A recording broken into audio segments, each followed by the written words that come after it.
Secretaría de Cultura por prestarnos sus instalaciones y ayudarnos con la difusión del evento. Y pues bueno, presentar a Raúl, voy a leer un poquito de él.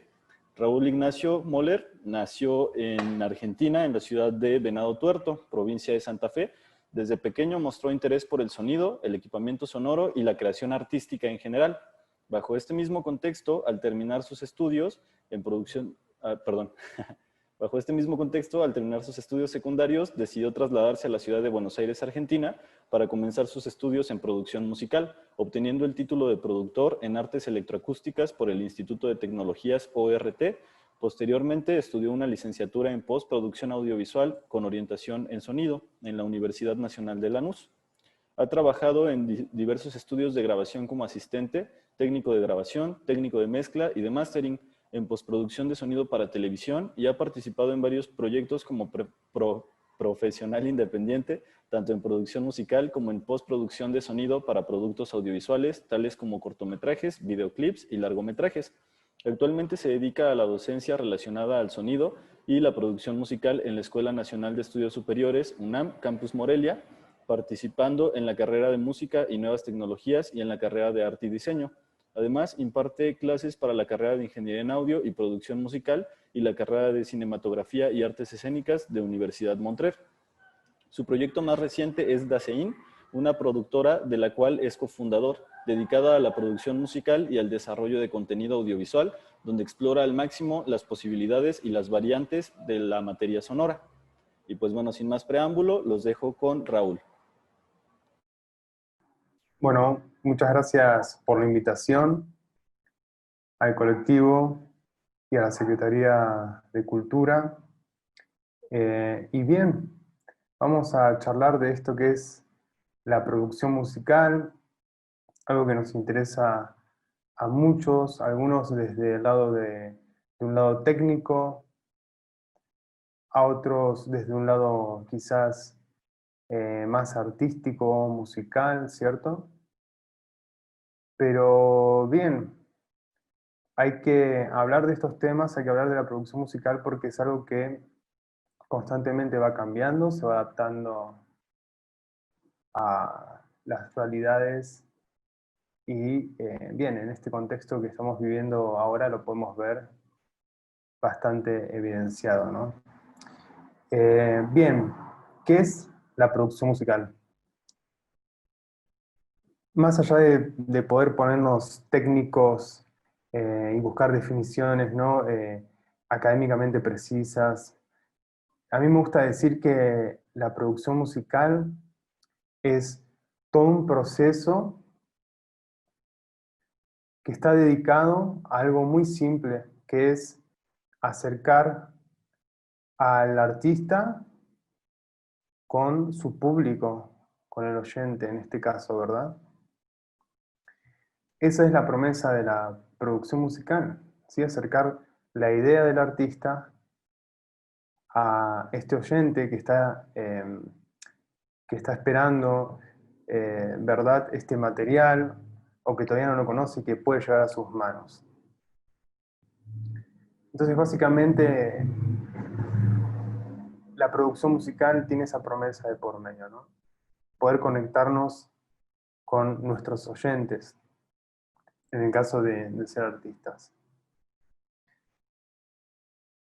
¿Cuáles son las etapas que uno tiene que tener en cuenta para poder llevar una producción musical adelante de manera ordenada, organizada?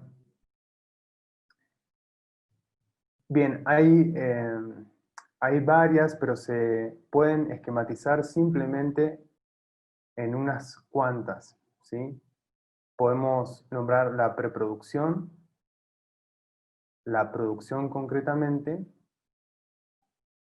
la postproducción del material y luego la distribución, ¿cierto? Entonces, ¿qué hacemos en cada una de estas etapas? Bueno, en la preproducción vamos a preparar el terreno, ¿cierto?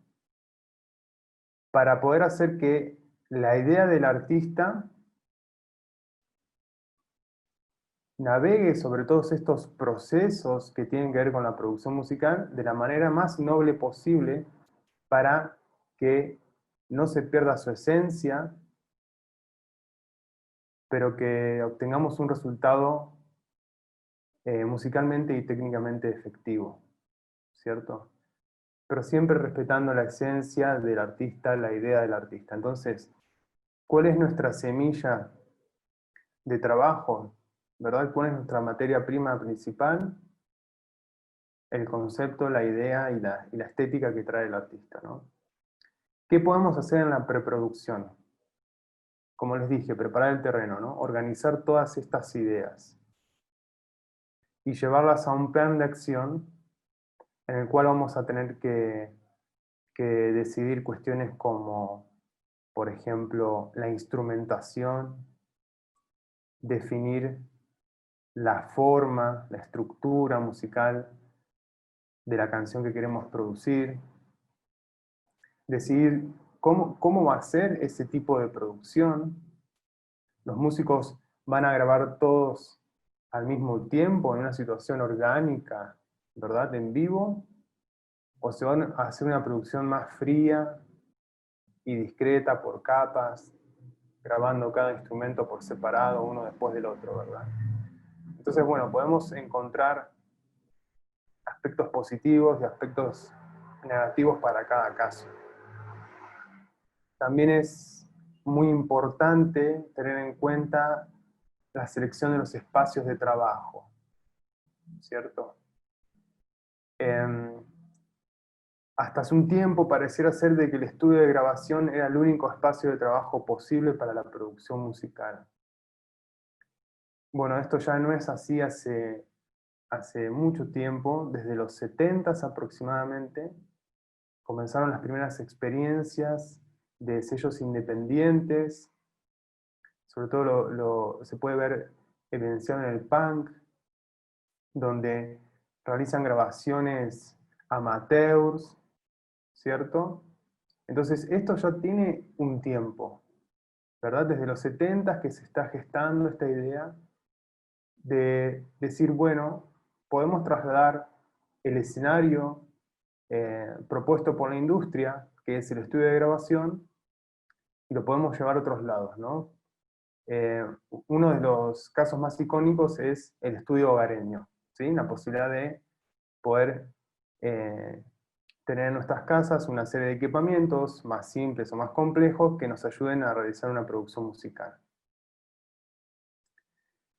También hay otras situaciones en las cuales podemos decidir ir a grabar específicamente a un espacio determinado por sus características acústicas, o a una región específica por la instrumentación que podemos encontrar en esa región, etcétera, etcétera.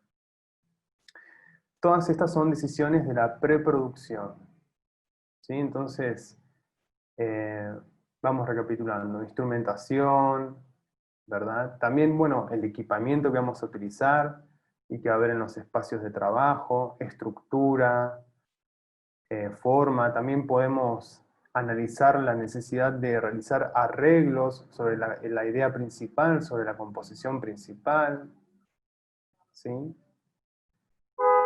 Entonces, tenemos esta primera etapa que es la preproducción, que es una etapa en la cual decimos que hacemos la maqueta, ¿verdad? El bosquejo o el demo. Entonces hablamos de un maquetado. Vamos a hacer nuestro prototipo y nuestra planificación para que esa producción musical sea lo más efectiva posible.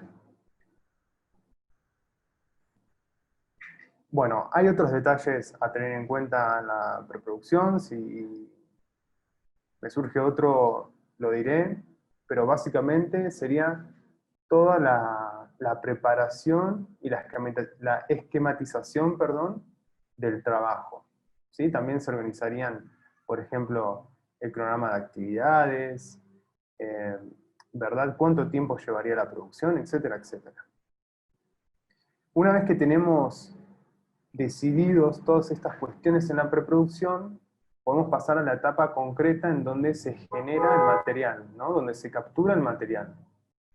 Esta etapa es la etapa de producción concretamente, y aquí se hace la grabación del material, ¿cierto?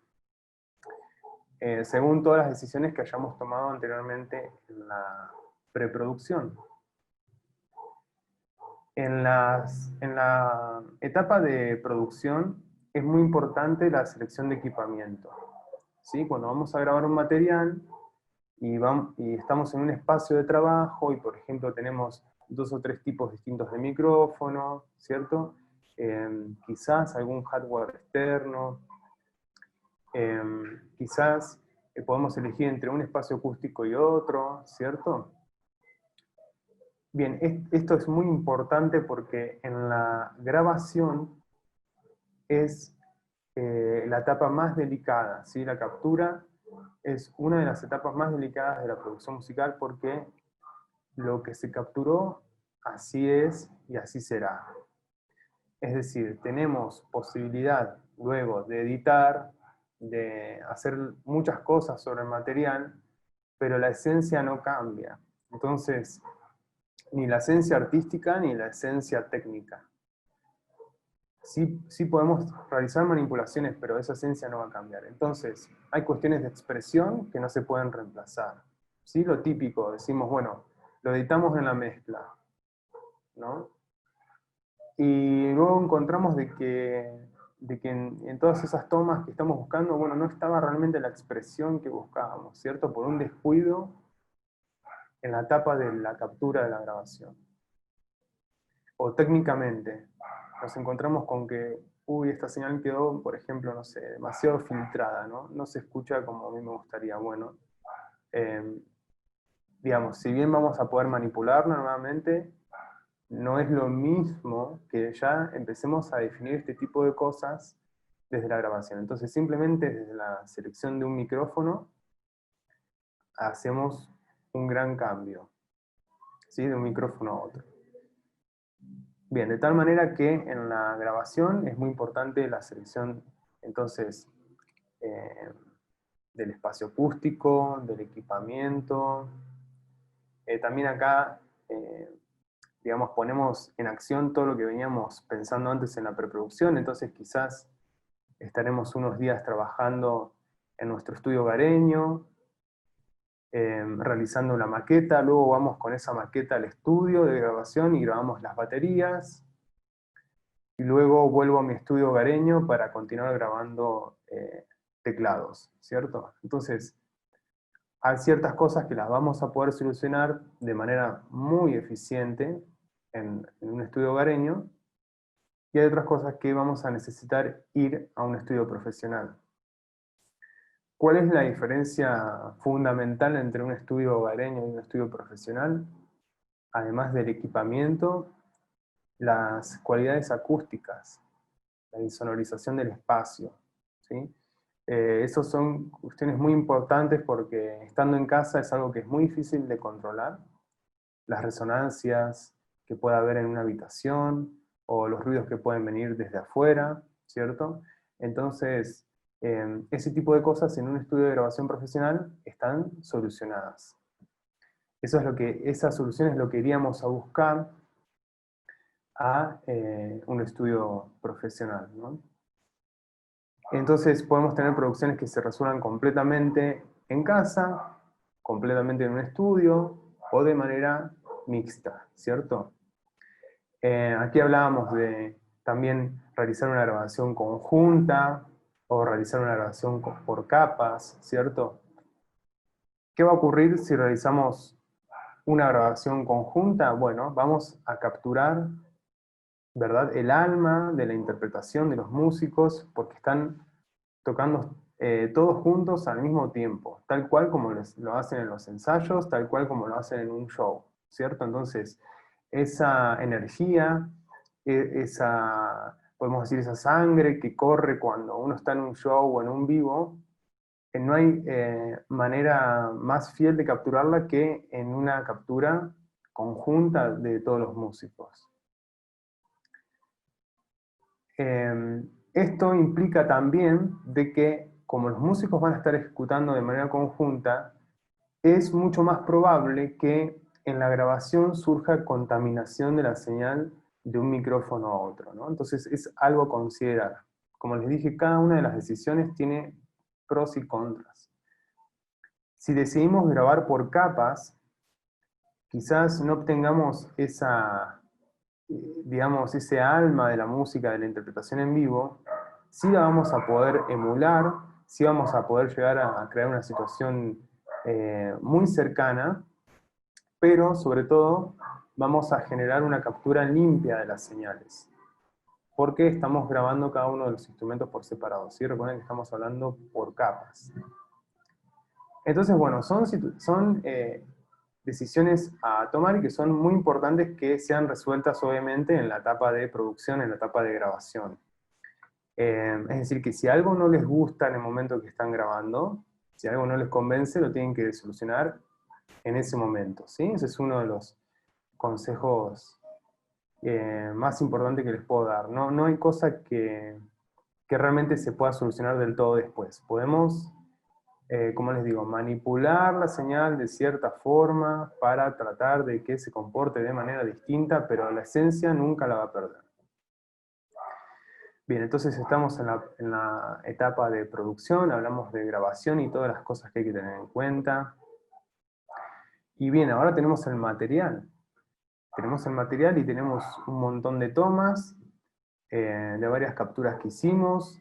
Puede ser de forma conjunta o por capas. Por capas es quizás aún más cantidad de tomas a veces.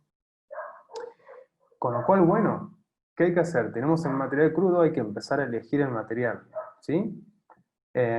Y esta etapa también es muy importante porque la idea es poder seleccionar.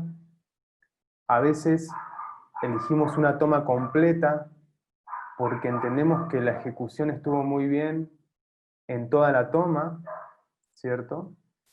Y elegimos la toma completa para rescatar eso que les digo de la esencia, ¿no? Y va a haber situaciones en donde tengamos que elegir determinados sectores, determinadas zonas o determinados pedazos de toma, de una toma u otra, ¿sí? Entonces, ahí lo que estaríamos haciendo es lo que conocemos como comping. Es elegir para un mismo track, que puede ser, por ejemplo, el track de la voz, distintas secciones de distintas tomas, de manera de, bueno, poder elegir para cada sección la mejor expresión del artista, ¿no? Entonces, estas son cosas propias de, bueno, de todos estos trabajos que tenemos que hacer para poder llegar a concluir con nuestra producción musical. Bien, entonces podemos elegir estas tomas por separado, ¿cierto? Y tenemos la responsabilidad de elegir el mejor material posible de todos los instrumentos. Al momento, una vez que terminamos con la selección del material, la idea es comenzar a editar, ¿sí? La edición tiene que ver con un poco de limpieza de los canales, hacer nuestros fundidos de entrada, nuestros fundidos de salida, ¿no? Fade in, fade out. Es muy importante. No se pueden imaginar en esta etapa de postproducción la cantidad de programas que puede haber luego representados a través de clics por falta de edición del material. Es decir, dejamos nuestros audios tal cual los grabamos, no le hacemos ni un fundido de entrada ni de salida, ¿cierto? Y esa falta de prolijidad en la edición, por ejemplo, puede generar clics, que en el audio el clic es una de las cosas más indeseadas que puede haber, ¿sí? Y después tenemos que estar en el mastering, con un reductor, con algo, ¿no? Tratando de borrar todos nuestros ruiditos por falta de edición. es un clásico. No se imagina la cantidad de mezclas que recibo con clics. Y me doy cuenta que es por la edición. Bien, entonces, importante tener en cuenta estos detalles. También el fundido cruzado entre las señales para poder, digamos, realizar una situación de audición continua entre un fragmento de audio y otro, ¿no? Usamos entonces los fundidos cruzados. Bien, entonces realizamos la edición del material. Parte de editar el material también es secuenciarlo. ¿Qué significa secuenciar? Secuenciar es que vamos a disponer distintos fragmentos de nuestro material en distintas partes de la secuencia, ¿sí? Con respecto a una línea de tiempo. Entonces, por ejemplo, de esta manera podemos trabajar la idea de estructura, ¿sí? Tenemos unos arreglos que están en el verso A, vamos a hacer la reexposición del verso, y entonces podemos, por ejemplo, copiar ese arreglo en esa reexposición, o esperar hasta que pase el coro, y en la siguiente reexposición volver a mostrar ese arreglo, ¿no? Entonces vamos haciendo tareas de secuenciación, vamos decidiendo en qué lugar de la línea de tiempo, a través de que transcurre el tiempo de nuestra canción, cómo van apareciendo las distintas arreglos, las distintas secciones. Bien, entonces en edición vamos a hacer estas tareas de secuenciación, de limpieza de las señales, vamos también a checar de que no haya ningún ruido que pueda estar molestando en nuestras señales o distorsionando, para tener el material listo para la siguiente etapa de postproducción, ¿sí? La postproducción es una de las etapas que tiene mayor cantidad de tareas. Una de ellas es, la primera era la elección del material, ¿cierto? La segunda tenemos entonces la edición y la secuenciación de nuestro material, y luego podríamos proceder a la mezcla, ¿sí? ¿Qué es mezclar? Bueno, mezclar es poner en relación los distintos instrumentos de nuestra canción según una cantidad de variables. ¿Cuáles son? Bueno, según los planos sonoros, que es la percepción de que un sonido está cerca nuestro o lejos, ¿cierto? Entonces tenemos la noción de plano sonoro en nuestra mezcla. Podemos hacer que algunos instrumentos suenen más fuertes o suenen más suaves. Tenemos también la noción de espectro de frecuencias. Podemos tener sonidos más graves, más opacos, ¿sí? con presencia de frecuencias graves, y podemos tener otros sonidos agudos, estridentes, brillosos. Entonces, hay un gran rango de variables con las cuales podemos jugar en nuestra mezcla. Entonces, una es los planos sonoros, las diferentes intensidades de nuestras señales. La segunda sería el rango de las frecuencias, ¿sí? Podemos manipular las señales y hacer que se inclinen más hacia las frecuencias medias agudas, hacia las frecuencias graves.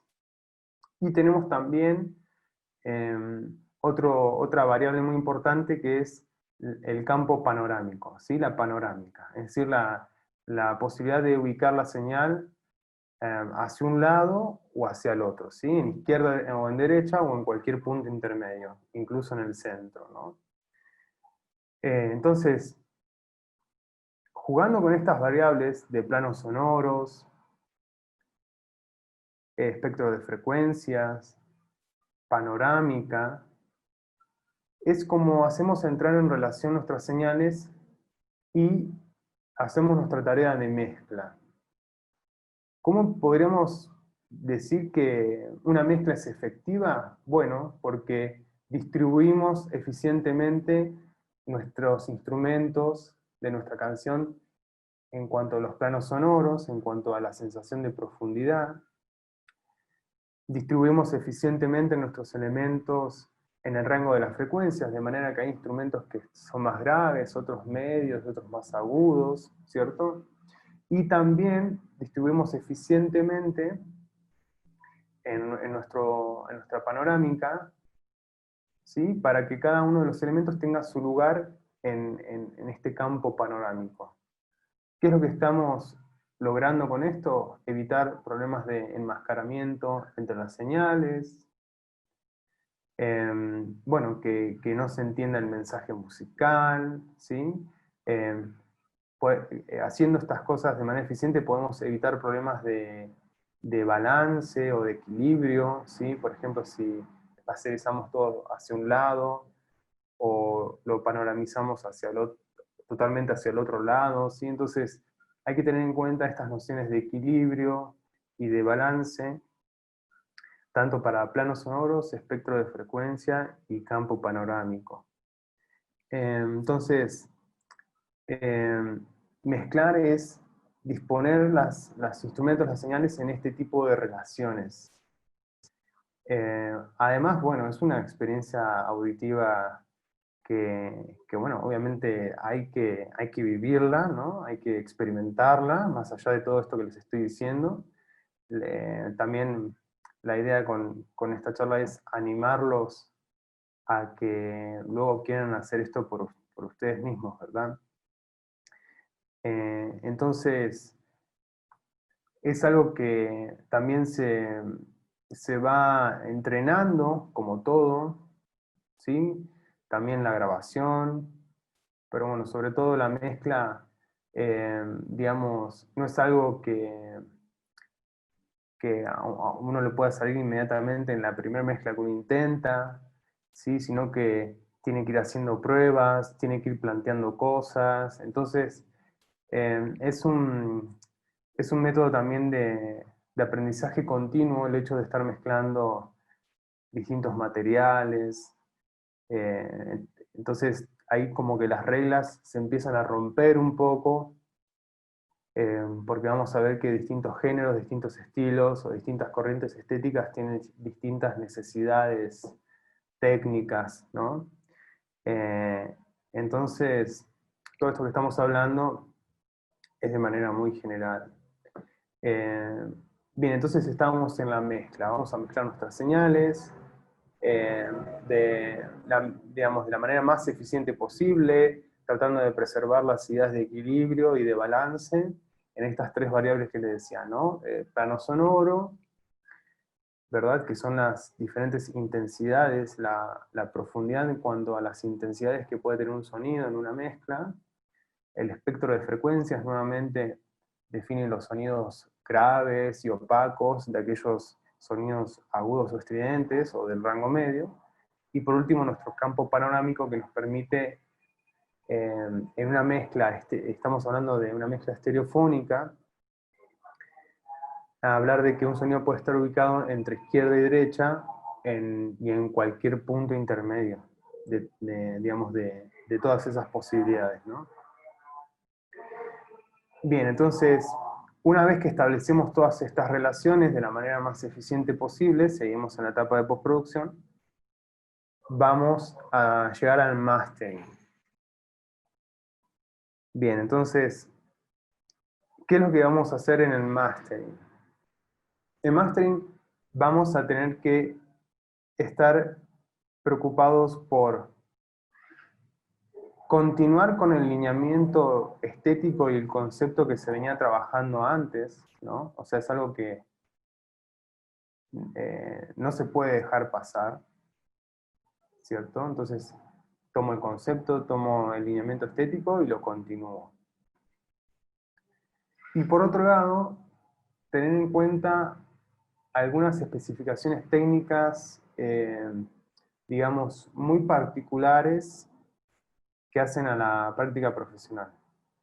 Entonces, hoy en día para streaming vamos a tener unos valores recomendados por la industria que debemos cumplir, que son determinados valores de intensidad, algunos valores son valores máximos, otros son valores promedio. Entonces, en el mastering, si bien es una etapa un poquito más técnica, tenemos que respetar y conservar el concepto y la estética que se venía trabajando anteriormente. Pero bueno, tenemos esta parte técnica que nos dice, bueno, hay que hacer que la señal cumpla con determinadas características. Y bien, también hay ciertas costumbres propias del mastering, realizar algunos procesos u otros. También como la mezcla va a variar muchísimo dependiendo del género o el estilo. No es que uno pueda masterizar todo igual. Y bien, también es un proceso que está bueno experimentar. Por ahí también hay una gran mística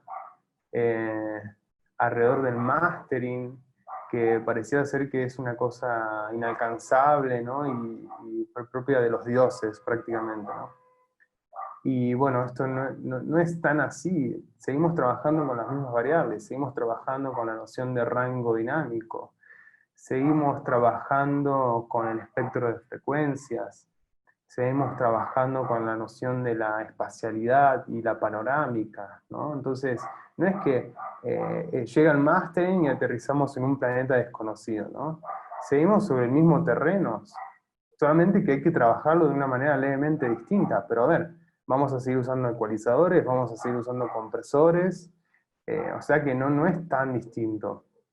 Sí viene un nuevo elemento, que es el limitador, ¿no? El limitador es un proceso que sí es propio del mastering, afecta al rango dinámico, claramente, pero digamos que es propio del mastering, y es donde nosotros podemos elegir, bueno, a ver, hasta dónde va a llegar la señal, y cuán compactada va a estar la señal finalmente, ¿no?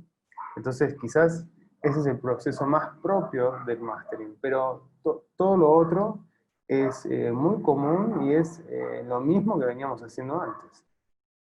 Podemos tomar el mastering como el momento final del pulido de la pieza o el barniz de nuestra pieza, ¿no?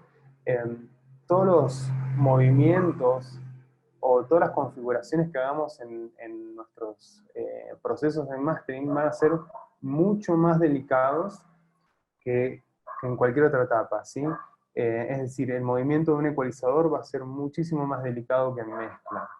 La configuración de un compresor va a ser muchísimo más delicada que en mezcla, ¿no? En mastering, digamos que estamos en una situación como de laboratorio, eh, con respecto al manejo de la onda, ¿no? Entonces, todo el trabajo que hagamos en mastering va a ser bastante más detallado y minucioso. Y otra cosa importante del mastering es que tiene que ser un proceso artesanal y único para cada pieza y para cada disco. Por eso es que no recomiendo el uso de páginas online que prometen un mastering mágico en 5 minutos, ¿no? Porque, a ver, estoy en mi casa, hice una canción o soy DJ, hice un set o lo que sea, quiero darle un mastering rápido porque se lo quiero mandar a una productora para enviarlo. Perfecto, no hay problema, ¿no? Un mastering rápido, se lo envío a la productora, se lo muestro, muy bien, pero digamos, no hay que utilizar estos sitios para un disco, ¿no? No recomendaría nunca alargar un disco masterizado en un sitio online. ¿Por qué? Porque los procesos automatizados, aunque tengan algoritmos muy inteligentes que puedan interpretar la información de la señal, nunca va a ser como un proceso artesanal, ¿no? Comparen cualquier cosa que ustedes quieran hecha artesanalmente o de fábrica, por ejemplo, una guitarra, ¿verdad? Entonces, es muy importante que nos tomemos el proceso de mastering muy en serio y, bueno, de manera muy artesanal. El mastering es un proceso que, bien, es el último de la etapa de postproducción, pero no es el último en la cadena total de la producción. Uno de los últimos eslabones, perdón, de la etapa de producción es la distribución. Y está muy relacionado, íntimamente relacionado, con el mastering. ¿Por qué? Porque para saber cómo voy a masterizar el producto que quiero distribuir, bueno, tengo que saber cuál va a ser el formato de distribución. ¿Se va a distribuir online? se va a distribuir como disco, ¿no? Y online, ¿en qué plataforma? En YouTube, en Spotify, en SoundCloud, ¿no? Entonces, cada uno de estos tipos de distribución van a variar la forma en que yo también tenga que hacer algunas configuraciones y mediciones en el mastering, ¿sí? Con lo cual, también una de las decisiones que hay que tener en un primer momento es cuál va a ser el formato de distribución, ¿sí? También es algo importante. Muy bien. Bueno, tenemos la etapa de la distribución, ¿verdad? Con todo lo que tiene que ver con la comercialización, hacer llegar el producto al oyente, el marketing, digamos, publicitar todo el producto, etcétera, etcétera. Y entonces, bien, lo acabo de decir, la distribución obviamente no es la última etapa de la producción musical. La última etapa de la producción musical es el oyente al cual le va a llegar nuestra obra, ¿no? O la obra del artista. Bien, entonces, en todo este proceso no hay que olvidar de que el fin último es el oyente, ¿cierto? Entonces, podemos de esta manera trabajar cosas como, no sé, la fatiga auditiva, ¿no? ¿Quién quiere escuchar un disco que le produzca fatiga auditiva, ¿no? Entonces, si tenemos un disco demasiado estrecho en dinámica, que lo masterizamos y lo dejamos como extremadamente potente todo el tiempo, bueno, puede ser un material fatigante. ¿Quién quiere escuchar algo que lo fatigue, ¿no? Entonces, a través del mastering también podemos tomar decisiones que hagan más placentera la experiencia del oyente, ¿no? Bien, y aquí llegaríamos entonces al último eslabón, que es el oyente. De manera que realmente lo que hicimos en todo este cuento que les acabo de hacer es conectar al artista, la idea, con el oyente, ¿cierto? Todo este proceso simplemente para eso. Bien, en cuanto a los roles que hay en la producción musical y el formato actual. Bueno, roles de la producción musical, tenemos, bueno, concretamente el productor musical, ¿cierto? Tenemos el artista, el cual vamos a producir su material. Vamos a tener también una casa discográfica o productor ejecutivo que esté, digamos, financiando esa producción, ¿cierto? Vamos a tener un equipo de ingenieros que van a estar trabajando en cada una de las etapas, técnicos, asistentes, ¿sí? Etcétera, etcétera. Todos estos, bueno, y obviamente ni hablar del artista y de los músicos que van a acompañar al artista, ¿no? Todos estos roles que acabo de nombrar, como les dije, desde los 70 se está trabajando esta nueva forma de poder producir desde casa, y ya en la actualidad es inevitable hablar de que es un hecho actual que todas estas estructuras se han disuelto. Es decir, probablemente lo más común es que encontremos de que hoy esto lo soluciona una, dos o tres personas, ¿sí? Mientras antes se necesitaba un equipo enorme de trabajo, una estructura enorme, hoy hasta puede ser una sola persona la que esté resolviendo todos estos roles, ¿sí? Que es el caso concreto de la autoproducción, ¿no? Hago mis canciones, hago mi preproducción, mis arreglos, grabo la maqueta, después me grabo, hago mi mezcla, todo y me distribuyo en internet, ¿no? Entonces, eso tiene que ver más con un contexto actual, con la realidad, con lo que estamos viviendo hace varios años, es que ya la industria discográfica perdió un poco el peso que tenía. Esto es evidente, antes para poder ganar un disco de oro, disco de platino, se necesitaban la venta física de muchísima más cantidad de copias de lo que se pide tener hoy en día, ¿no? Entonces, bueno, hay un gran decaimiento de la industria discográfica, ya los artistas se empiezan a producir de manera independiente, con sus propios sellos discográficos. o en su propia casa, o arman estudios hogareños, que son como una situación, digamos, intermedia entre el home studio, digamos, más básico y el estudio de grabación. Hay artistas que también se ponen su propio estudio, ¿cierto? Como término intermedio entre estas dos estructuras. Bien, con lo cual vemos que en la actualidad la producción musical se desarrolla de una manera, digamos, muy variada.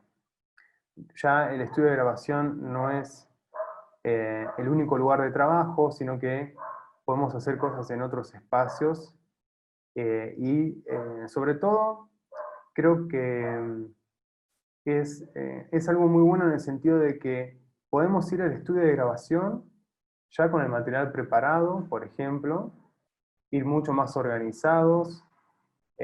No esto que pasaba normalmente antes, es de que, bueno, quiero grabar, voy al estudio, y quizás ni siquiera estaba muy bien ensayada la cosa, ¿no? O no se sabía muy bien cómo se iba a empezar a grabar, qué se quería grabar, ¿no? Entonces, esta facilidad de la tecnología, que hoy en día los equipos están más al alcance de todos, es más fácil poder conseguir una computadora que pueda correr un programa de grabación, comprarnos quizás una interfaz de audio eh, de las más básicas, pero para poder grabar alguna señal, un micrófono, ¿cierto? Entonces, esto empieza a ser algo cada vez más factible, algo cada vez más común, y que nos permite, por ejemplo, preparar el material antes de ir al estudio. Entonces, esta es una situación muy actual, más allá de la producción absolutamente hogareña, también encontramos esta situación en la que preparo el material de mi casa,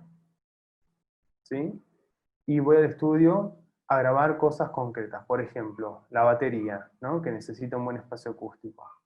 O la voz, que necesita un buen micrófono, ¿cierto? Entonces puede ser que la mayoría del trabajo la resuelva en casa y en el estudio voy a buscar soluciones específicas, ¿cierto? O por ejemplo, termino de grabar mi material, lo edito en casa, pero después lo mezclo en el estudio, ¿no? Entonces empiezan a surgir estas situaciones híbridas que para mí son las mejores soluciones porque nos da toda la versatilidad del trabajo en casa, pero finalmente con la eficiencia eh, y, digamos, de alguna forma la calidad que se puede obtener en un estudio de grabación. Por las cualidades acústicas, por el equipamiento que pueda haber disponible. Bien, con lo cual nos estamos trasladando un poco más a nuestras casas. Ya el estudio de grabación no es el escenario principal de la producción musical. También les decía esta situación en la cual podemos viajar a otros espacios particulares o otras regiones para buscar cosas específicas también. Bueno, ¿cómo producir música desde casa? Para producir música desde casa, simplemente lo que necesitamos, por lo menos, es una computadora. Con una computadora ya tenemos computadora con teclado y mouse.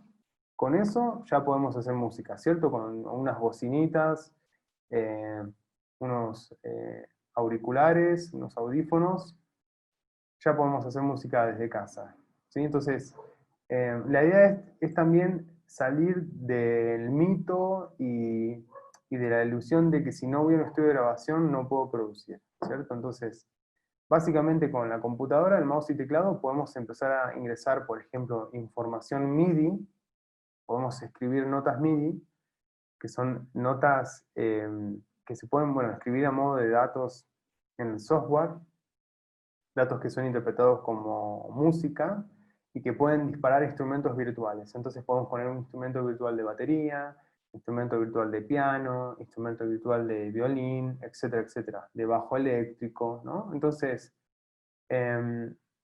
digamos, básicamente con una computadora solamente ya podemos, prácticamente podríamos solucionar toda la etapa de la preproducción únicamente con una computadora, ¿no? Entonces, si ese es el escenario más básico, ¿no? Una compu.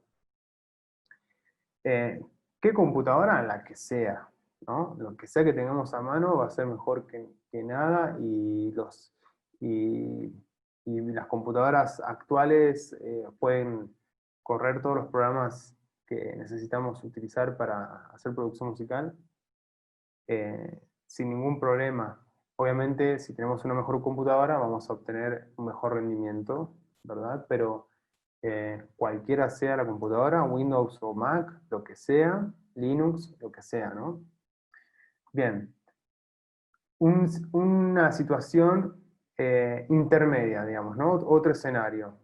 Podemos tener entonces nuestra computadora, pero ahora incorporamos una interfaz de audio que nos va a permitir grabar señales externas, ¿no? Que pueden provenir de micrófonos, que pueden estar grabando una voz, un amplificador, lo que sea, ¿no? Entonces, tenemos este escenario que supone un poquito más alentador, tenemos nuestra interfaz de audio, tenemos un micrófono, ¿cierto?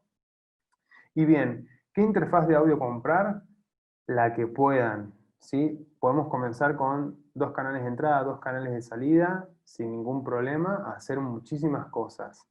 Ya con 2 canales tenemos la posibilidad de grabar en estéreo, con lo cual ya podemos hacer muchísimas cosas. ¿Qué micrófono? Bueno, este es un consejo que les voy a dar que me parece que les va a cambiar un poquito la perspectiva. Uno suele pensar al inicio, cuando uno estudia audio, producción musical, o cuando uno quiere empezar a grabar, que por alguna razón los micrófonos que se llaman de condensador o los condensers, ¿verdad?, son mejores que los micrófonos dinámicos, ¿no? Entonces, es un error muy común pensar que un micrófono por el solo hecho de ser condenser va a ser mejor que un dinámico. Entonces, mi consejo es, ¿estás por comprar tu primer micrófono? Bueno, dependiendo del presupuesto que tengas, pero si tienes un presupuesto, digamos, acotado, te recomiendo absolutamente comprar un micrófono dinámico. ¿Por qué? A un precio menor se puede conseguir un micrófono dinámico, digamos, de la misma gama que se podría conseguir uno de condenser, ¿no? Supongamos, si un micrófono de condenser, por decir cualquier cosa, ¿no?, sale 6.000 pesos, un micrófono dinámico de ese mismo precio va a ser un muy buen micrófono dinámico. Entonces, en vez de gastarme por decir algo, ¿no?, los 6.000 en un condenser de media gama o de gama media-baja, me compro un buen dinámico y voy a tener un micrófono muchísimo mejor. ¿Por qué? Primero principal, los micrófonos dinámicos tienen una relación señal-ruido mucho mejor. ¿Qué quiere decir esto? Que capturan más señal directa y menos señal de fondo, que es la que no queremos, que es ese piso de ruido.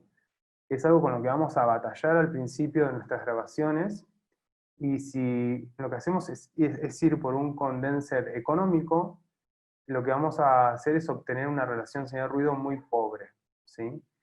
Entonces, bueno, mi consejo es vayan por un micrófono dinámico. ¿Cuál? El que sea, SM57, algún micrófono de Sennheiser, de la serie E835 también es muy bueno. Son micrófonos que no son tan costosos y que son muy buenos. Sí les recomiendo obviamente ir por las versiones originales, de cada una de estas marcas que acabo de decir, porque bueno, marcan mucho la diferencia con otros, digamos, con las imitaciones, ¿no? Bien, vemos que tenemos aquí una pregunta. Vamos ya comenzando a hilar las preguntas. Dice Gabriel Jiménez: yo tenía un problema con las interfaces muy básicas como la Euphoria 2, o ahora tengo una M-Audio Fast Track Pro. El problema, el software nativo da muy pocas posibilidades de configuración y no logro asignar cada una de las 2 entradas a un canal diferente. Probablemente no he logrado entender la configuración del audio. Ok, bueno, Gabriel Jiménez, eso puede ser por el firmware de la interfaz de audio. Todas las interfaces tienen algo que se llama firmware, que es un software interno que hace que la interfaz funcione, ¿no? Me ha pasado con interfaces de alumnos que, por ejemplo, solamente podían configurar elegir o las salidas o las entradas, por ejemplo, en un software que se llama Pro Tools. Y se solucionó actualizando el firmware de la interfaz. Y no sé en qué software estás grabando. Estaría bueno que nos cuentes cuál es el software que estás utilizando.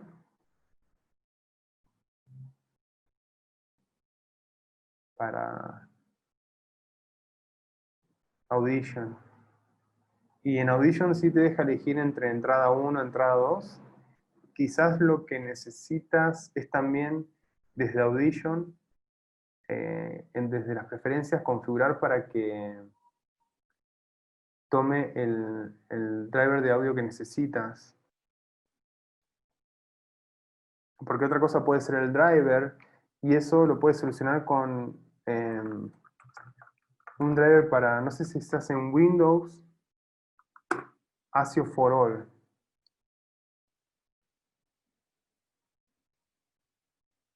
Bien. No sé si se vio ahí lo que escribí, ASIO for All, porque dice en privado, entonces no sé si se está viendo públicamente, digamos. Ok, entonces todos. Bien, ahí va. ASIO for All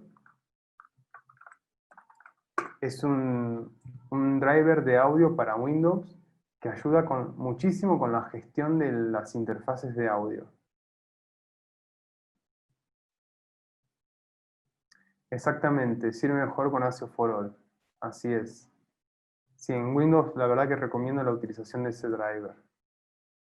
Entonces, bueno, si ya sabes todo esto de ASIO for All y lo tienes bien configurado, yo creo que sí puede ser la actualización del firmware de la interfaz. Lo que sí es que, bueno, hay que encontrar la actualización.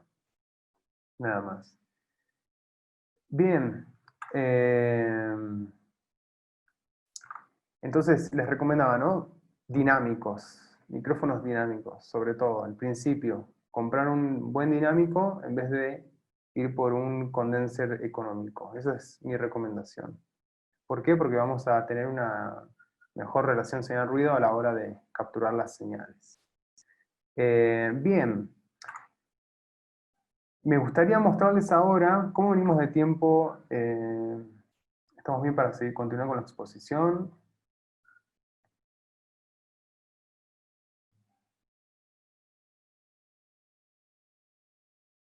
Ok, muy bien. Bueno. Les voy a compartir algunos recursos que me gustaría mostrarles. Creo que les va a interesar. Hay algo que me estuvo interesando mucho en los últimos tiempos y es la utilización de software libre y de distribución gratuita, ¿sí? Que, bueno, software libre y gratuito en realidad son dos cosas totalmente distintas. Una cosa no tiene que ver exclusivamente con la otra, aunque pueden coincidir, ¿sí? Entonces puede haber software libre que, por ejemplo, no sea gratuito. O puede haber software gratuito que no sea libre. Entonces, en las dos cosas sí he estado interesado y he juntado información acerca de esto. Y me gustaría mostrar algunos sitios que me parecen muy interesantes.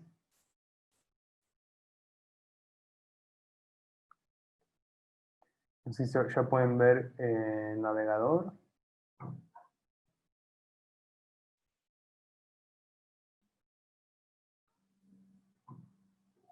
Si me haces una seña, Beto, para saber que esté todo bien, que se vea el navegador. Perfecto, increíble.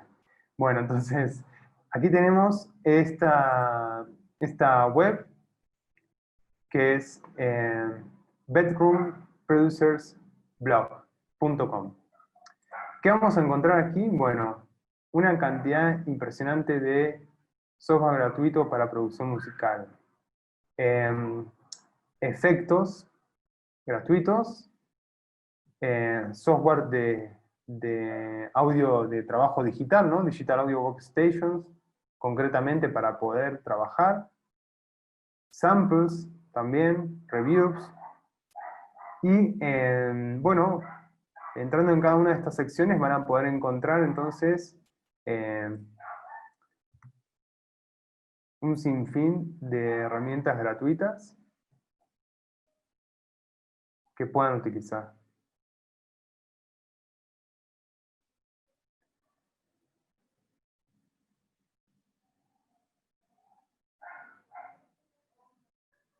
Sí, tenemos todo tipo, ¿no? Compresores, delays, ecualizadores, de todo. Amplificadores de guitarra, reverbs, efectos, etcétera, etcétera. Instrumentos también musicales acomodados por categorías, ¿no?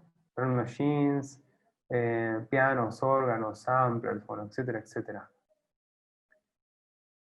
Así que bien, esta página súper recomendadísima para que la vengan a visitar y estén navegando ahí, investigando todo lo que hay en esta página, que es un montón de recursos, la mayoría gratuitos. Si van a la sección de News y hacen clic aquí en News, les va a dar toda la lista de los spots que se van haciendo por día, ¿sí? Con todas las novedades, día por día, de todos los plugins que pueden salir gratuitos, ¿sí? Algunos son con descuentos, otros son gratuitos, pero bueno, muchísimo material para venir a investigar. Fíjense por mes la cantidad de cosas que hay. Bueno, entonces, por un lado, Bedroom Producers Blog, súper recomendadísimo. Luego, vamos a ver esta web, kbraudio.com, que también tiene una extensa cantidad de instrumentos virtuales, analizadores de espectro, ecualizadores, efectos, etcétera, etcétera, etcétera. Llenísimo también de recursos gratuitos, ¿sí? ¿Ven? Todo free, free, free, free, free. Súper, súper completa. Esta web la pueden... La verdad es que van a estar navegando horas, si realmente les interesa, digamos, coleccionar estos plugins. Algunos son plugins, digamos, producidos de manera un poquito más amateur, pero la mayoría están hechos por marcas reconocidas, que a veces no sabemos que tienen un plugin gratuito por ahí dando vuelta, y que lo podemos ir a buscar, ¿no? Entonces, por ejemplo, uno de los ejemplos ya apareció aquí, la firma Cranhelm. Cranhelm hace unos plugins boutique de audio impresionantes, y aquí nos ofrecen varios de sus plugins gratuitos. Por ejemplo, este es un compresor. Yo lo uso sobre todo como bus compresor, pero sirve en general. Es un gran compresor. Bien, y aquí estamos viendo un montón de otras herramientas. Este limitador es buenísimo también. La idea es que vengan aquí, este compresor también está muy interesante. Y se pongan a navegar aquí, hay un montón, un montón, un montón. Y otra recomendación que les quería hacer, si no saben por dónde empezar, no saben qué software utilizar como software principal de trabajo, yo les recomiendo el Waveform Free. Waveform Free, bueno, es un software gratuito, que es una especie de Logic, Pro Tools, Ableton, digamos, gratuito. Incorpora algunas otras posibilidades que a mí se me hacen súper, súper interesantes, ¿sí? Una versión completamente gratuita y sin ningún tipo de restricción. que bien, tiene algunos instrumentos virtuales incorporados. Y bien, tenemos una versión para Mac, Windows, Linux y hasta para correr en Raspberry Pi. ¿Sí? Raspberry Pi son unas plaquetitas chiquititas que son como mini computadoras. Bueno, muy bien. Entonces, aquí lo tenemos. La verdad es que está muy bien. A mí, la verdad es que de los software gratuitos de edición de audio, de grabación y edición, es la verdad es que el que más me convenció, el que más me gusta. Bien, pensaba que íbamos a ver unas imágenes, pero bueno, como para que vean un poquito cómo se ve el software, ¿no? Eh, Así que bien, se lo súper recomiendo. Tiene unas posibilidades muy amplias de edición. Y bueno, recordemos que es completamente gratuito. Así que eso también es algo bueno, digamos, no hay excusas en este sentido. Un poco el mensaje es decir que no hay excusas para empezar a producir, ¿no? Mínimamente, ya con una compu, ahí ya tenemos con estas webs, ya podemos empezar a investigar y nos armamos nuestro estudiecito en casa completamente gratuito, ¿no? Así que, bien, ¿qué les parece si abrimos a la sección de preguntas y respuestas?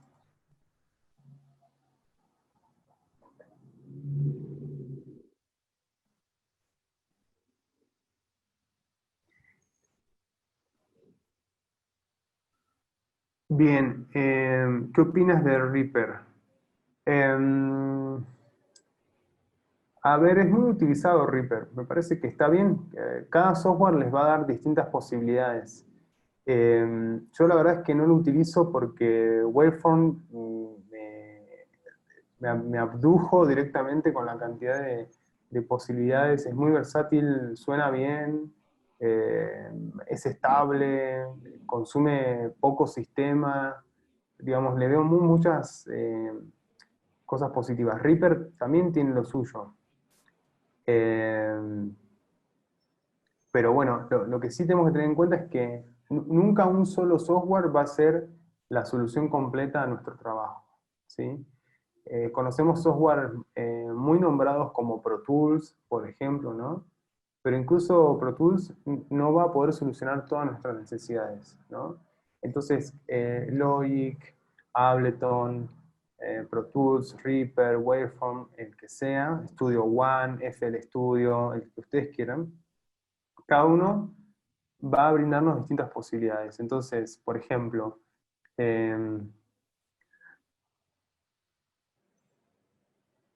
Máximo pregunta, ¿cómo podría sacar el ruido de masa del bajo a la hora de grabar? Bueno, todo depende de qué tipo de ruido sea. Hay distintos ruidos que pueden estar asociados a los bajos y las guitarras, que son, uno es el hum. El hum es un tono constante que se da en 60 Hz o 50 Hz dependiendo el país en donde te encuentres. Yo sé que Máximo es un coterráneo, así que para ti, bueno, para vos, ya que estamos hablando directamente con Argentina, eh, el hum va a estar en 50 Hz.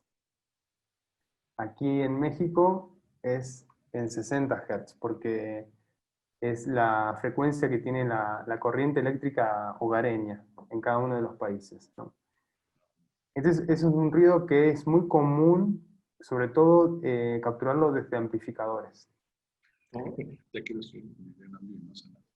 Otros ruidos que podemos captar con el bajo o amplificadores o guitarras es el bus. El bus es un ruido eléctrico y tiene más componentes de frecuencia, no solamente frecuencias graves, sino que tiene varios armónicos superiores y es muy molesto. ¿Sí? Se escucha como una interferencia eléctrica. En ese caso, la idea es la siguiente: si lo quieres solucionar a la hora de grabar, tienes que tratar de aislar la masa de lo que sea que esté generando eso, ¿no? Entonces, es importantísimo, obviamente, que la instalación eléctrica del lugar donde estés tenga la conexión hecha con la masa a tierra, ¿sí? La masa a tierra es una jabalina que suele ser de un metal, que bueno, puede ser bronce u otro metal, que se conecta a la tierra, y lo que hace eso es que todas las filtraciones, todos los ruidos que pueda haber, digamos, toda la contaminación que pueda haber en la señal eléctrica de la casa, escapa por esa masa, esa jabalina. Entonces, digamos, eso es lo que te recomiendo. Y otra cosa es también la utilización de una caja directa que te va a ayudar a balancear la señal. Y quizás eso también puede ser una buena solución, que en vez de conectar el bajo directamente, utilices una caja directa. Entonces, bien, si la señal ya está grabada, lo que te recomiendo es que lo filtres con algún reductor de ruido. El más efectivo que conozco es el Isotope RX, pero bueno, es comercial y sale muchísimo dinero. En la edición es recomendable dejar la grabación en formato FLAC o en formato WAV. Bueno, sería WAV o AIF. Vamos a ponerlo aquí a todos, ¿no? Siempre es recomendable trabajar en WAV o AIF.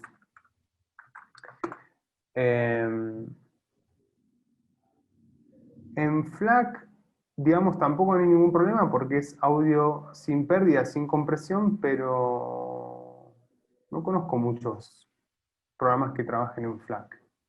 No sé, quizás Reaper trabaje en FLAC, no lo sé. Pero generalmente trabajamos o en WAV o en AIF. Bien, ¿más preguntas?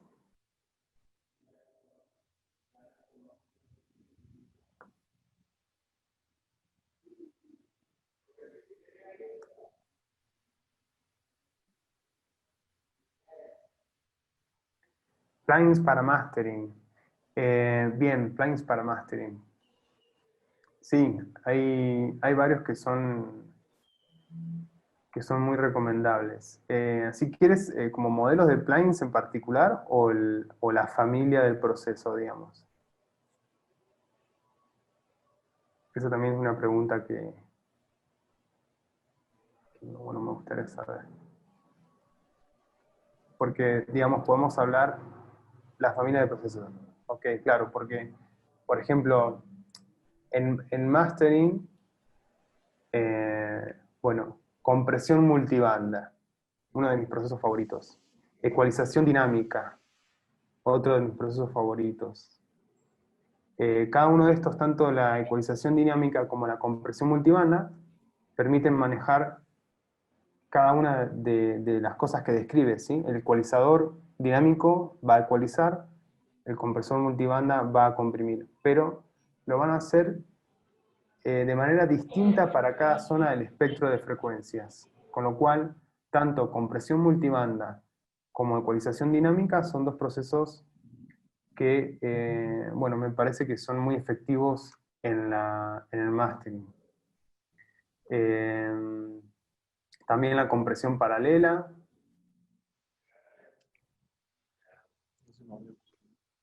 A ver, algunas de las herramientas de edición que más es la compresión.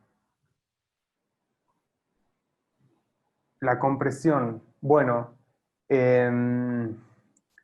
a ver, texto, curso, así como que tenga súper presente, ahora no, pero, a ver, ¿qué te puedo decir de la compresión? Bueno, claro, acá también recomiendan teoría de la mezcla de David Gibson, habla de compresión, pero bien, a ver, en la compresión hay algo delicado que es lo siguiente, el compresor lo que hace es trabajar el rango dinámico, ¿verdad? Trabajar las dinámicas de la señal. Pero no solamente trabaja las dinámicas de la señal, sino que variando los parámetros del compresor, podemos variar también la manera en la que afecta el espectro de frecuencias, ¿sí? Con lo cual, la compresión es engañosa porque pareciera ser que solamente se dedica a las dinámicas, pero en realidad afecta a toda la onda en general. Entonces, por ejemplo, te voy a dar te voy a dar un par de tips para compresión. El tiempo de ataque es algo muy delicado. Si tú pones un tiempo de ataque extremadamente rápido, es muy probable digamos, esté justamente matando el ataque de la señal que estás queriendo comprimir. Entonces, tiempos de ataque muy cortos en general no son tan recomendables, ¿sí? Eh, tiempos de ataque como por ejemplo de 10, 15 o 20 milisegundos permiten el paso digamos, de transientes de manera muy noble, ¿no? Entonces, quiero permitir que mi sonido conserve el ataque, entonces voy a poner un tiempo de ataque más largo. Quiero restringir el ataque de mi sonido, voy a poner un tiempo de ataque más corto, ¿no? Y bien, lo mismo con cada parámetro, digamos, hay que ir jugando entre la relación de la relación de compresión con el umbral de compresión. Es un proceso que sí es una de las cosas más difíciles de poder quizás, digamos, comprender, ¿no? Estructura de ganancia. Sí, perfectamente, estructura de ganancia.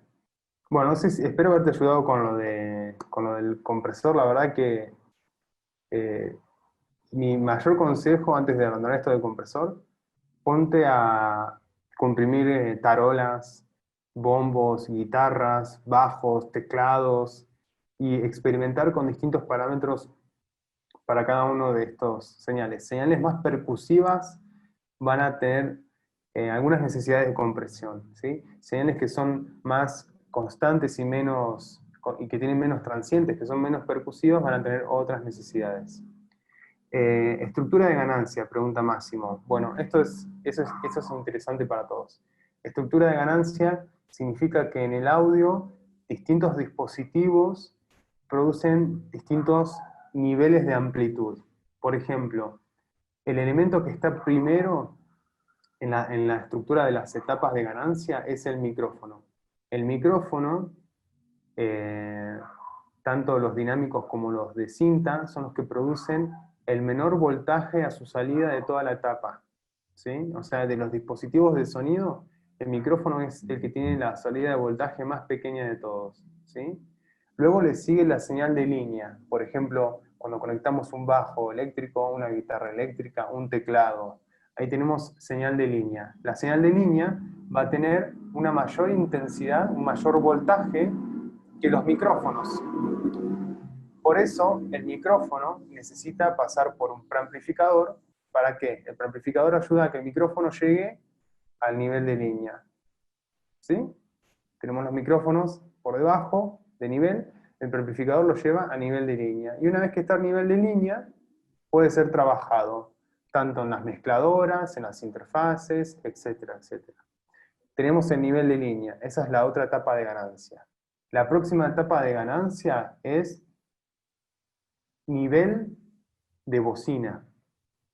¿Sí? Entonces, el nivel de bocina, ¿cuándo lo obtenemos? Cuando llevamos nuestra señal de línea, la pasamos por un amplificador, ¿verdad? Y el amplificador lo lleva a un nivel de bocina. ¿Por qué? Porque las bocinas necesitan un mayor voltaje para poder funcionar. Entonces, micrófonos producen el menor voltaje de la cadena. Señales de línea como bajos eléctricos, guitarras, teclados, un grabador, un reproductor de audio, todo eso está en nivel de línea. Y luego, nivel de bocina, donde se amplifica la señal nuevamente para que pueda ser para que pueda mover, digamos, mecánicamente el cono de la bocina, si no, no lo podría hacer. Bueno, espero haber explicado lo de las etapas, la estructura de ganancia. Bueno, no sé si habrá alguna otra consulta. Muy bien, perfecto.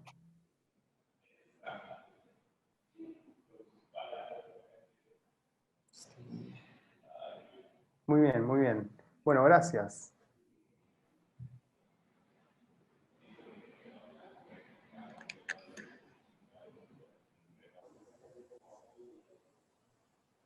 No sé si te gustaría hacer algún comentario, Beto. Sí, de hecho, por ahí tenemos todavía una pregunta de Cristian que dice que si podrías hablar un poco del gain staining. Y bueno, dice que no sé si lo escribió bien. Wow, ¿qué es? Porque no sé qué es. A ver, más bien que me explique él a mí qué es, porque no sé. No, ahí sí que me agarró desprevenido. Igual, a lo O mejor no lo también, conozco así. bueno, también la pregunta de este Máximo, entendí que a lo mejor con estructura de ganancia se pueden referir a la cuestión de cómo funciona en la mezcla. No sé, a ver, Máximo, si te parece que respondí tu pregunta, si era esto o Eh, no. Voy a activar el micrófono así. Sí, adelante. En cuanto a estructura de ganancia, era justamente eso que explicaste. Ah, Y, perfecto. y creo que el gain staging se refiere, por ejemplo, cuando pones un plugin y, y lo terminás de procesar y el volumen se te va más alto. Ah, es Creo que. staging, gain staging. Bueno, igual es como, gain staging quiere decir estructura de ganancia también. Sí, Ah, claro, sí, yo también pensé eso también. está bien, sí, ahí va. Claro, staging, no, staging. Bien, la estructura de ganancia, claro. Porque bueno, ahí se cruzó con lo que decía Beto, ¿no? Porque Beto dice, ¿no será que Máximo pregunta por interno en el software, ¿no? Sí. Entonces, bueno, vamos a explicarlo, eso también está bueno. Siempre que nosotros procesemos una señal en un software, el proceso que hagamos de compresión, ecualización o lo que sea, la señal va a tender a aumentar su amplitud, ¿sí? Porque estamos procesando la señal y estamos agregando información y la señal va a tender a aumentar su amplitud. Eh, entonces, es muy importante revisar a la salida de cada plugin. Todos los plugins tienen la opción en algún lado que dice out, ¿no? Para ver, siempre que tengan un meter, un medidor de niveles, va a decir, por ejemplo, in o out, ¿no? Entonces, con in estaríamos viendo la entrada que ingresa, la señal que ingresa a la entrada, y en out estaríamos viendo cómo es la amplitud de la señal una vez que pasa por el proceso.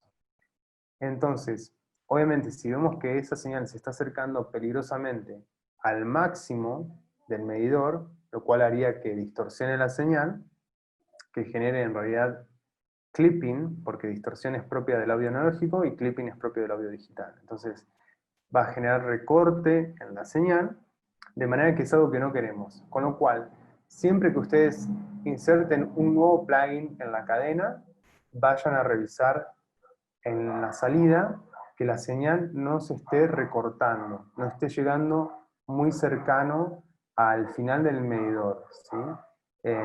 Esa es otra, digamos, de las características del gain staging, pero sí, ya dedicadas dentro del software. Bueno, muy bien. Ok, pues bueno, yo creo que tenemos tiempo para una pregunta más. No sé si alguien quiera hacer una pregunta o si damos esta conferencia por terminada. Yo, Raúl, ¿qué tal? Tengo un poco de problema con lo que es la compresión paralela.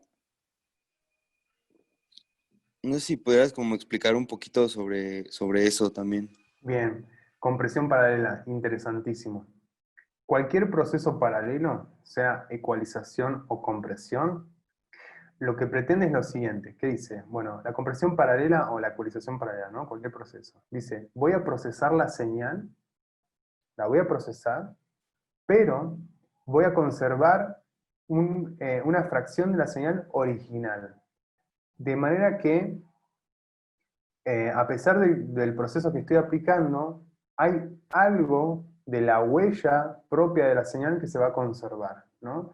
Entonces, lo que hacemos en los procesos paralelos básicamente es mezclar 50% de la señal procesada, 50% de la señal original. Entonces, en el compresor que estés utilizando, los plugins más nuevos, prácticamente todos, permiten manejar la relación del dry wet, o el dry mix, o el mix.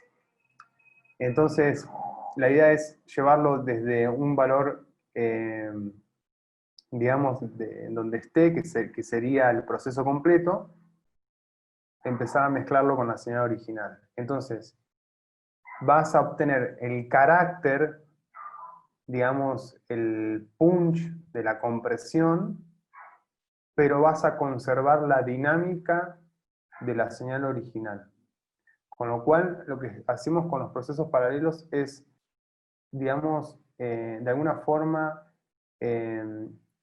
sumar una textura o un detalle a la señal, y no hacer un proceso que pueda ser dañino, ¿no? Que la pueda distorsionar. Distorsionar en el sentido de cambiarla con respecto a su origen, ¿no? Sí, me queda un poquito más claro. Muchas gracias. Bien, muy bien. Bueno, entonces yo creo que por ahora damos la sesión por terminada. Igual ya nada más un agradecimiento enorme, Raúl, por tu tiempo y por tu disposición de compartirnos todo tu conocimiento. La verdad que, bueno, para mí esta es una de mis favoritas porque también soy bien nerd del audio, pero estuvo increíble tenerte con nosotros el día de hoy, y también un agradecimiento enorme a todos los asistentes que se dieron el tiempo de inscribirse a las conferencias.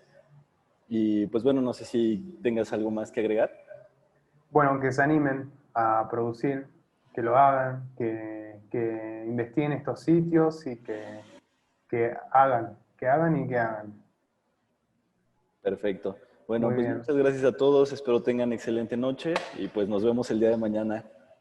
Un saludo a todos.